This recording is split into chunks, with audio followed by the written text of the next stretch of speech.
मैं राजस्थान की रेत में बसी वो जगह हूं जहां सिर झुकाने से पहले लोग अपने दिल की आवाज सुनते हैं। मैं हूं गोगामेडी, जहां वीरता भी है, भक्ति भी है और चमत्कार भी। आज सुनिए मेरी कहानी, मेरी जुबानी। नमस्कार दोस्तों, कैसे हो आप सब? उम्मीद मस्त होंगे। मैं गोगामेडी हूं, मेरी पहचान सुनो। जी हाँ, मैं वही गोगामेडी हूं जहां विश्व प्रसिद्ध लोक देवता जाहिर वीर गोगा जी का मेला भरता है। मैं राजस्थान के हनुमानगढ़ जिले की नोहर तहसील में स्थित हूं। मेरे नाम से ही लोगों के मन में श्रद्धा का भाव जागता है। लाखों भक्त जन हर साल मेरे दर पर आते हैं, सिर्फ एक विश्वास लेकर कि गोगा जी उनकी मनोकामना पूरी करेंगे। मेरे आंगन में स्थित है गोगा जी का मंदिर, जिसे आप गोगा मठ भी कहते हैं। यह मंदिर सिर्फ एक भवन नहीं, बल्कि एक जीवित आस्था है। गोगा जी को सांपों के देवता, वीर योद्धा और गुरु गोरखनाथ के परम शिष्य के रूप में पूजा जाता है। माना जाता है कि सर्प दंश से पीड़ित व्यक्ति को मेरी गोद में लाया जाए तो गोगा जी की कृपा से विष उतर जाता है। दोस्तों, अगर वीडियो में कुछ गलत, कुछ मिस हो गया है तो आप मुझे कमेंट में जरूर बताएं। गोगा जी का जन्म विक्रम संवत 1003 में राजस्थान के चुरू जिले के ददारेवा गांव में हुआ। वे चौहान वंश के राजा जी के पुत्र और माता बाछल देवी की कोख से गुरु गोरखनाथ के वरदान से जन्मे थे।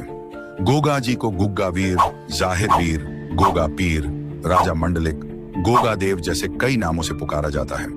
उनका जीवन धर्म, गौरक्षा, युद्ध नीति और मानव सेवा को समर्पित था।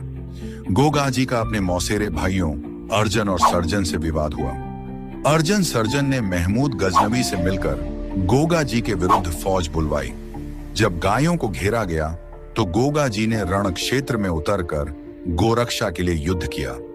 उनकी वीरता इतनी प्रखर थी कि महमूद गजनवी ने उन्हें जाहिर पीर कहा, जो प्रकट होकर युद्ध करते दिखते हैं। गोगा जी अपने 47 पुत्रों और 60 भतीजों के साथ वीरगति को प्राप्त हुए। मैं सिर्फ एक तीर्थ नहीं, एक संस्कृति का जीता जागता रूप हूं। मेरे पास है गोरख टिल्ला, गोरख धूना, जहां गुरु गोरखनाथ ने 12 साल तपस्या की थी। गोरखनाथ मठ, मां काली और हनुमान जी की भव्य मूर्तियां पार्क, जिसमें विभिन्न मूर्तियां और ऐतिहासिक छतरियां आपको इतिहास की झलक देती हैं। गोगा जी पैनोरमा स्मारक गोगा जी के जीवन को चित्रों और कलाकृति से जीवंत बनाता है। मेरे मंदिर में एक हिंदू और एक मुस्लिम पुजारी एक साथ पूजा करते हैं। यह परंपरा धार्मिक एकता की मिसाल है। कहा जाता है 1996 से पहले सिर्फ एक माह पूजा होती थी, लेकिन अब 12 महीने दोनों समय पूजा, आरती, भजन और गुणगान होता है। यहाँ हिंदू, मुस्लिम, सिख, ईसाई सभी गोगा जी को नमन करते हैं। मेरे धाम में भेद नहीं है, सिर्फ श्रद्धा है। हर साल भाद्रपद माह के कृष्ण पक्ष की नवमी को मेरा सबसे बड़ा मेला भरता है, जिसे देखने राजस्थान, पंजाब, हरियाणा, उत्तराखंड, हिमाचल, यूपी और बिहार से लाखों श्रद्धालु आते हैं। यहाँ लगता है विशाल पशु मेला। खास तौर पर ऊंटों की खरीद फरोख्त होती है। मेले में धार्मिक वस्तुएं, खाने पीने की चीजें, खिलौने, झूले, भजन संध्या और अखाड़े की प्रतियोगिताएं भी होती हैं। भगत जनों के लिए व्यवस्था मेरे पास है।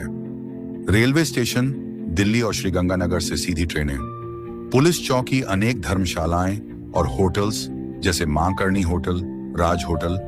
सड़क मार्ग से भी आसान पहुंच। मेरी भूमि की जलवायु और बनावट चुरू जिले से मिलती जुलती है। सिद्धमुख नहर के जरिए सिंचाई होती है, जिससे यहाँ खेती संभव हो पाई है। यहाँ के लोग मेहनती, सीधे और श्रद्धालु हैं, जो हर यात्री को अपनापन देते हैं। मेरे भक्तों की परंपरा, मेरे भक्त हल जोतने से पहले गोगा राखड़ी बांधते हैं, जो एक राख की डोरी होती है, जिसे हल और हाली दोनों को पहनाया जाता है ताकि फसलें सुरक्षित रहें। गोगा जी का सिर और शरीर लोक कथाओं के अनुसार जहां युद्ध में गोगा जी का सिर गिरा, वह स्थान शीश मेड़ी कहलाया, और जहां शरीर गिरा, वह स्थल मैं हूं, गोगामेडी। कैसे पहुंचे? मैं स्थित हूं नौहर से 30 किलोमीटर और सादुलपुर चुरू से 80 किलोमीटर दूर। आप रेल, बस, टैक्सी से आसानी से यहां आ सकते हैं, और जब आएं तो बस श्रद्धा लेकर आएं। गोगा जी सब सुनते हैं। मैं गोगामेडी हूं, एक आस्था,